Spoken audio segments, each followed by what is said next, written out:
All right, one more for today. So in the last one, I read from J. Hewitt Mackenzie, and I read from Rebecca Springer, but I'm introducing this new book now, A Totem for Jacques, because we don't go to Rebecca Springer's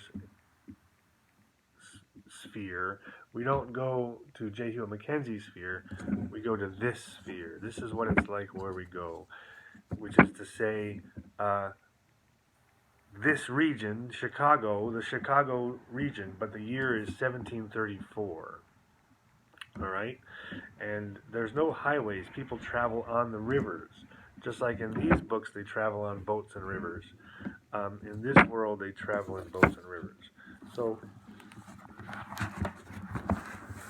I'm going to read a little bit out of this book. Here's the map. Here's Illinois, Lake Michigan, Mississippi River.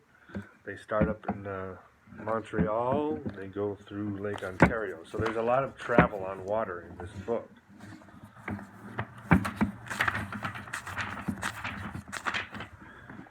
Chapter 1. On the St. Lawrence River, May 15th, 1734. The boy, Jacques. The boy glanced over his shoulder at the black cloud crouched like a lynx over the wide St. Lawrence River. The storm had glowered all day at the 3 birch-bark canoes gliding southwest along the shore. Muscles flexed and paddles glinted as the voyagers, with quick, powerful strokes, sent their 25-foot crafts hissing through the water. A growl of thunder rumbled from the throat of the approaching storm. The wind, rising suddenly, laced the river with whitecaps and sent a wave splashing into the canoe at the boy's feet. So these are the voyagers. They're French, and they're traders on the Mississippi River in 1734.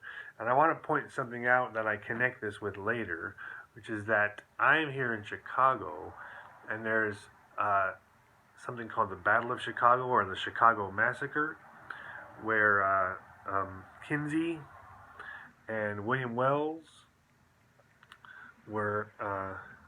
Kinsey survived, William Wells didn't. But they were attacked, and they tried to flee Fort Dearborn, which was the original Chicago settlement. And everybody fleeing the fort got attacked, and many of them got murdered. And Kinsey was a person, he survived, and William Wells did not survive, but the streets downtown are named after them now. So the corner of Wells and Kinsey is the corner of Merchandise Mart, the north corner of Merchandise Mart. But anyway, I wanted to point out that there were voyagers at the Chicago Massacre. This is an important point that I'm going to connect with later. So this book is about these voyagers coming down the river, rowing their birch-bark canoe. And so there's more about the voyagers, but I want to point out that there were voyagers at the Chicago Massacre, but they weren't attacked and they weren't killed. Because I'm going to make this point that there was a different relationship between the voyagers and the Native Americans, and the English and the Native Americans, and that we now live within this English paradigm after what's called the French-Indian War. So the French and the Indians lost and got sent to Canada, basically.